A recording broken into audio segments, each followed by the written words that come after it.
Obsidian Capital is an asset management business, so we focused in on a few core product, specifically a hedge fund business, as well as a long-only business that we've established in the last few years. Royce Long and myself, as founders of Obsidian Capital, we started in 2007, so we've been running just short of 10 years. We've built the investment team up in terms of 7 investment professionals. An asset manager, predominantly, in our opinion, certainly the business model that we're running, is to offer a product which ultimately creates value and builds wealth for their investor.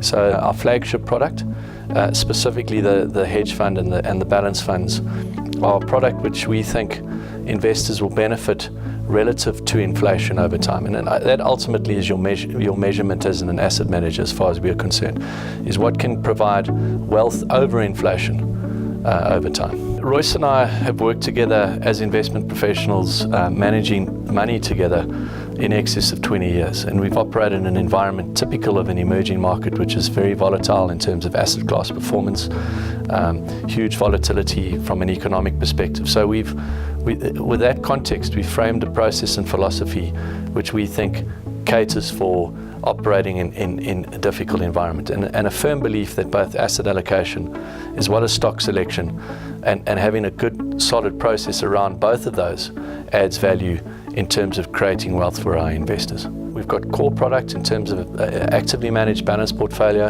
a multi-asset hedge fund, which form the core of our products that we offer our investors.